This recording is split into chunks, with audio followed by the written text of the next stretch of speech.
پاک نے سوال کیا اے ابو بکر کیا لائے ہو؟ کہتے حضور گھر میں جو کچھ تھا سب لے آیا۔ ابو بکر گھر والوں کے لیے کیا چھوڑا ہے؟ کہتے حضور گھر والوں کے لیے اللہ اور اس کا رسول کافی ہے۔ اچھا پتہ کیسا صدقہ کیا تھا، کیسا خرچ کیا تھا؟ آپ نے اپنے کرتے کے بٹن بھی رائے خدا میں دے دیے تھے، کرتے پر کانٹے لگے ہوئے تھے۔ تھوڑی دیر ہوئی تو جبریل امین نبی پاک کی بارگاہ میں آئے اور آپ کے کرتے پر بھی کانٹے تھے۔ آقا نے پوچھا جبریل یہ کیسا لباس پہنا ہے؟ جبریل امین کہتے حضور صرف میں نے نہیں، آج آسمان پر جتنے فرشتے ہیں اللہ کو ابو بکر کی ادا ایسی پسند آئی ہے کہ سب نے ایسا لباس پہنا۔ حضور رب ابو بکر کو سلام ارشاد فرماتا ہے، قسمت تو دیکھو یار، خرچ بھی کیا تو کیسا مقبول کیا ہے۔ حضور ابو بکر کو رب کا سلام دیجئے، اور رب ایک سوال فرماتا ہے کہ ابو بکر بتاؤ کیا اس حال میں تم اپنے رب سے راضی ہو؟ حضرت ابو بکر صدیق رونے لگے، کہتے حضور میں اپنے رب سے کیسے ناراض ہو سکتا، میرا تو سب کچھ اللہ کے نام پر ہی ہے، اللہ نہیں دیا ہے۔ آپ روتے رہے۔ یہاں بھی سیکھنے کو ملا کچھ نہیں ہے ہاتھ میں اور اللہ سے راضی ہیں۔ ہمیں اللہ نے کروڑوں سے اچھا بنایا ہے، بہت کچھ ہے ہمارے پاس، مگر ہم میں سے بہت بڑی تعداد اپنے رب سے ہی راضی نہیں ہے۔ شکوے ہیں، شکایات ہے، کمپلینس ہیں، کیوں نہیں رہتے راضی ہیں؟ وہ سب کچھ لٹا کر راضی ہیں، ہمیں رب نے بہت کچھ دیا ہے، ہم پھر بھی راضی نہیں ہیں۔ کتنا فرق ہے ہمارے اندر اور ان ہستیوں کے اندر۔ سیکھو ان سے، لائیں اپنی ذات میں وہ امپلیمنٹیشنز۔ صدیق اکبر کی سیرت سبحان اللہ، نبی پاک نے ایک بار فرمایا، حدیث پاک کا مضمون ہے، جو بندوں کی خصلتیں ہیں نا وہ 360 ہوتی ہیں، اور اللہ جب کسی بندے سے بھلائی کا ارادہ فرماتا ہے تو کسی کو ایک اچھی خصلت عطا فرماتا ہے، اور اسی اچھی خصلت کی برکت سے اللہ اسے جنت میں داخل کر دیتا ہے۔ صدیق اکبر نے کہا حضور ان 360 خصلتوں میں سے کوئی ایک میرے اندر بھی ہے؟ نبی پاک نے فرمایا ابو بکر تم وہ ہو کہ تمہارے اندر یہ ساری خصلتیں موجود ہیں۔ آئے ہائے ہائے، ایسی کیا عادتیں تھیں حضرت صدیق اکبر کی؟ عادتیں پڑھنی ہیں، آپ کے ایٹیٹیوڈز کو پڑھیں کہ آپ نے ایسا کیا کیا کہ ساری خصلتیں آپ کے اندر جنت میں جانے والی۔ سبحان اللہ۔ صدیق اکبر کیسے عاجزی کے پیکر تھے آپ کو پتہ ہے کہ مدینے کی بچیاں ہیں نا، جب آپ خلیفہ نہیں بنے تھے نا، امیر المومنین نہیں بنے تھے، تو آپ کے پاس آتی تھی اپنی بکریاں لے کر۔ صدیق اکبر رضی اللہ عنہ بچیوں کی خوشی کے لیے ان کا دودھ نکال کر دے دیا کرتے تھے۔ جب آپ امیر المومنین بن گئے تو بچیوں نے آ کر کہا کہ حضور اب تو آپ ہمارا بکریوں کا دودھ نہیں دھوئیں گے، آپ تو اب امیر المومنین بن گئے ہیں۔ آپ نے فرمایا اللہ کی قسم میرے اندر ذرا برابر بھی فرق نہیں آئے گا۔ بچیاں پھر دودھ لے کر آئیں اور آپ امیر المومنین ہوتے ہوئے آپ نے ان بچیوں کی خوشی کے لیے ان کی بکریوں کا دودھ نکالا۔ حضرت عمر فاروق کا ایک انداز ہوتا تھا، یہ اللہ والے نا کمال ہوتے تھے یار، نیکی بھی کرتے تھے اور چھپ کے کرتے تھے۔ ہمیں تو نیکی بھی وہ چاہیے جس کی ذرا تصویر وغیرہ چھپے، فیس بک پر آ جائے، ذرا اعلان ہو جائے، کم از کم امام صاحب تو نام لے لیں، پتہ تو دیں کہ مولوی صاحب کس نے آج پیسے دیے مسجد میں، کیا چندہ۔ ہمیں اندر سے یہ فکر ہوتی ہے کہ میرا چندہ کسی طرح، میرا چیریٹی پتہ چلے لوگوں کو۔ حضرت عمر فاروق نے ایک اپنے لیے کام سوچا تھا۔ مدینہ شریف میں ایک نابینا عورت تھی، بوڑھی عورت، آپ رات کو جاتے چپکے سے اور اس کے گھر کے کام کاج کر کے آ جاتے۔ وہ تھی بھی نابینا، اس کو پتہ ہی نہیں چلتا تھا کون آتا ہے، وہ دعائیں دیتی ہوگی کہ بھائی ایک بندہ آتا ہے آ کے کر جاتا ہے۔ ایک بار عمر فاروق گئے تو دیکھا کہ کام اس کا ہوا تھا۔ آپ حیران، میرے سے پہلے کون آ کے کر گیا؟ سیکنڈ ڈے گئے، پھر کام ہوا۔ تیسرے دن جلدی چلے گئے کہ دیکھوں تو صحیح کون آتا ہے، پھر کام ہوا۔ کہا یہ بندہ ہی نہیں پتہ چل رہا کون ہے، اب کہا میں ساری رات ادھر ہی گزاروں گا۔ اگلے دن پوری شام سے ادھر ہی بیٹھ گئے۔ جب رات ہوئی تو حضرت ابوبکر صدیق آئے اور آپ نے اس بڑھیا کا کام کیا، گھر کی صفائی اور گھر کے کام کاج کر کے چلے گئے۔ یہ ان کی عاجزی تھی، یہ ان کی نیکی تھی، یہ ان کا خوف خدا تھا۔ مگر آج ہمارا حال کیا ہے؟ تھوڑے پیسے آ جائیں، تھوڑا مقام مل جائے، تھوڑی شہرت مل جائے تو ٹوری بدل جاتی ہے، اسٹائل ہی بدل جاتا ہے، کسی عام آدمی سے تو بات کرنے کا جی نہیں چاہتا۔ سیکھو سیدنا صدیق اکبر رضی اللہ عنہ کیسے عاجزی کے پیکر ہے۔ آپ کا خوف خدا پتہ ہے کیسا تھا؟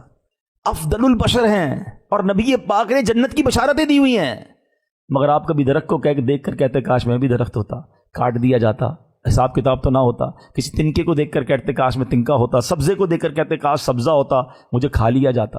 یہ کیا تھا؟ اس لیول کا خوف خدا تھا کہ حساب کتاب کیسے دوں گا، اللہ کی بارگاہ میں کیسے پیش ہوں گا۔ نیکیوں کے انبار ہیں اور خوف خدا کے پیکر ہیں۔ ہمارے پاس گناہ ہی گناہ ہے، مگر خوف نام کی چیز نہیں ہے۔ کبھی اس بات پر ٹینشن ہوئی ہو؟ ہمیں اس بات پر تو کئی بار نیند نہیں آئی ہوگی کہ یار مارکیٹ ڈاؤن ہے، سودے کا کیا ہوگا, ہمارے بزنس کا کیا ہوگا, ٹینشن کے مارے. ایک رات زندگی میں ایسی گزری کہ اس لیے نیند نہ آئی ہو کہ مرنے کے بعد قبر میں کیا ہوگا, میرا ایمان سلامت رہے گا کہ نہیں, میں اتنا گناہ گار ہوں کہیں مارا تو نہیں جاؤں گا, اللہ مجھے معاف کرے گا کہ نہیں. کبھی کوئی ٹینشن اس بات کی, حالانکہ یہ ٹینشن اچھی ہے, یہ خوف اچھا ہے, یہ خوف ہی رب کو پسند ہے, مگر اس بات فیئر لیس ہو گئے لوگ, ٹینشن نام کی کوئی چیز ہی نہیں. حالانکہ اللہ والے آپ دیکھیں جو جتنا نیک ہے نا, جتنا بڑے مرتبے والا اتنا خوف خدا والا ہے, ہم لوگوں کو احساس ہی نہیں ہوتا. صدیق اکبر رضی اللہ تعالیٰ عنہ کے بارے میں آتا ہے کہ آپ سے پوچھا گیا کہ آپ نے اسلام لانے سے پہلے جب زمانہ جاہلیت میں شراب پی جاتی تھی, ایک وقت تو اسلام میں بھی ایک وقت تک شراب حرام نہیں ہوئی تھی, تو آپ نے اس وقت تو شراب پی ہوگی. کہتے میں اس وقت بھی شراب نہیں پیتا تھا, کیونکہ شراب پینے والے کی عزت اور غیرت دونوں برباد ہو جاتی ہے, اس لیے میں شراب کو ہاتھ نہیں لگاتا تھا. صدیق اکبر رضی اللہ تعالیٰ عنہ ایمان لانے سے پہلے بھی شراب نہ پیتے تھے, اور آج ہم ایمان لے آئے ہیں مگر پھر بھی بدقسمتی سے مسلمان شراب پیتا ہے. ایسی محفلوں میں جا کے بیٹھتے ہیں, ایسے دوستیاں لگائی ہوئی ہیں. اچھا پھر بعض اوقات لوگ کہتے ہیں میں پیتا نہیں ہوں, لوگ پیتے ہیں, میں تو دوستوں کے ساتھ بیٹھتا ہوں, کمپنی دیتا ہوں. کیوں بیٹھنا ہے ایسی جگہ پر جہاں رب کی لعنت اتر رہی ہے, اللہ کا غضب اتر رہا ہے. اور ہمیشہ یاد رکھیں, شرابی کو شرابی دوست ہی بناتے ہیں, جواری کو جواری دوست بناتے ہیں, نشئی جو ہے ہیروئن چرس پینے والے کو اس کے دوست ہی بناتے ہیں. کبھی دیکھا ماں باپ نے بنایا ہو بیٹا آج بہت اچھی کارکردگی ہے, تھوڑی شراب پی لو, لو ہیروئن کا سگریٹ تمہارے لیے لائے, آؤ مل کے جوا کھیلتے. باپ تھوڑی کھلاتا ہے, بندہ دوستوں میں ہی بیٹھتا ہے اور وہ آہستہ آہستہ ان بری عادتوں میں لگاتے ہیں. بچیں ایسے لوگوں سے, نہیں بیٹھنا مجھے ایسی. اچھا آپ کہیں گے نہیں میں بڑا اسٹرانگ ہوں بھائی, میرے دوست کرے, میں نہیں جاتا. آپ کسی بلڈنگ میں ہو, فرسٹ فلور پہ آگ لگ جائے, اس بلڈنگ میں رہیں گے یا نکل جائیں گے؟ کوئی بات نہیں یار, پہلی منزل پہ لگی نا, ہماری تو 5واں فلور ہے, پوری بلڈنگ ایویکویٹ ہوتی ہے. کیوں؟ اتنی عقل تو ہے یار, نہیں بھائی آگ لگ سکتی ہے, آگ لگنے کا ڈر ہے, پوری بلڈنگ خالی ہوگی. اور جہاں جہنم کی آگ لگنے کا ڈر ہے وہاں بیٹھے ہوئے ہو, چنگاری نہیں آئے گی, یہ اللہ کی ناراضگی نہیں آئے گی. سمجھو صدیق اکبر رضی اللہ عنہ کی یہ پاکیزہ عادتیں ہیں کہ آپ نے کبھی شراب کے قریب نہیں گئے. اور شراب تو اتنی خباثت والی چیز ہے, اس کو ام الخبائث کہا گیا, برائیوں کی بھی ماں کہا گیا. نبی پاک کی حدیث میں 10 قسم کے لوگوں پر لعنت فرمائی گئی. شراب پینے والا, پلانے والا, اٹھانے والا, دلانے والا, لانے والا, 10 قسم کی کیٹیگریز بیان ہوئی کہ ان سب پر خدا کی لعنت ہے. مگر آج ہمیں بتایا جاتا ہے کہ کولڈ ڈرنک کی طرح لوگ شراب پی رہے ہیں اور کسی کو شرم بھی نہیں آتی. اور آپ یاد رکھیے گا ایک مسئلہ کہ انسان جس حال میں مرتا ہے نا, اسی حال میں قیامت کے دن اٹھایا جائے گا. جبھی تو لوگ کہتے ہیں نا یا اللہ کلمے والی موت دینا, وضو والی موت دینا, مسجد والی موت دینا. کیوں اچھی موت؟ اس لیے کہ جب میں اٹھوں تو اسی سٹیٹ میں, اسی عالم میں اٹھوں. ہم کہتے ہیں نا میں سو جاؤں یا مصطفیٰ کہتے کہتے, کھلے آنکھ صلی اللہ کہتے کہتے. کیوں کہتے ہیں؟ کہ میں آخری وقت اچھا کام کر کے جاؤں. اب شراب پینے والا سوچے نشے میں مر گیا تو کس حال میں اٹھے گا اللہ کی بارگاہ. جوا کھیلنے والا سوچے, بدکاری کرنے والا سوچے, گندی محفلوں میں جانے والا سوچے, فلمیں, ڈرامے, گانے, باجے, ہم جو برائیاں کر رہے ہوتے, کیا اس وقت موت نہیں آ سکتی؟ پلیز زندگی میں اپنا شیڈول ایسا رکھو کہ کبھی بھی موت آئے تو میں کوئی اچھا ہی کام کر رہا ہوں. جو 5 ٹائم نماز پڑھتا ہے پابندی سے, درود پاک کا اس نے ایک سسٹم رکھا ہوا ہے, تلاوت روزانہ کچھ نہ کچھ کر رہا ہے, نیکی کے کام کر رہا ہے, کچھ صدقہ خیرات کر رہا ہے, اگر دن میں کبھی بھی موت آئی تو انشاءاللہ کوئی نہ کوئی اچھا ہی کام کر رہا ہوگا. جو سارا دن ہی الٹے سیدھے کام کر رہا ہے, نمازیں قضا کر رہا ہے, وہ سوچے کہ کس سٹیٹ میں, کس عالم میں موت آ سکتی ہے. بہرحال باتیں تو بہت ساری ہیں, میں اب آخری واقعہ سنا دیتا ہوں آپ کی کیا کمال کی عادت, اور اس میں ہم سب کے لیے لیسن بھی ہے. کہ معاملہ یہ تھا کہ ایک صحابی تھے اور آپ کے خالہ زاد بھائی بھی تھے, حضرت مصطح رضی اللہ تعالیٰ عنہ. اچھا آپ کا معاملہ یہ تھا کہ صدیق اکبر رضی اللہ تعالیٰ عنہ ان کی مدد کرتے تھے کیونکہ وہ غریب تھے. آپ نے ان کی منتھلی جو ہے کوئی اماؤنٹ باندھ دی تھی کہ ان کو مالی امداد کرتے تھے. اب حضرت صدیق اکبر رضی اللہ تعالیٰ عنہ کو اس شخصیت سے, اس بندے سے ایک بڑا سخت دکھ پہنچا, تکلیف پہنچی. اب آپ نے کیا کیا؟ قسم کھا لی, اللہ کی قسم اب میں اس کی مدد نہیں کروں گا. اب انسان ہوتا ہے کہ یار میں ایک تو مدد کر رہا ہوں اس کی, اور یہ میری خلاف, یہ مجھے ہی اتنی تکلیف پہنچا رہا ہے. تو آپ نے قسم اٹھا لی کہ میں قسم کھاتا ہوں میں نے اس بندے کی مدد نہیں کرنی. اب جب سے آپ نے قسم اٹھائی نا تو قرآن پاک کی آیت نازل ہو گئی.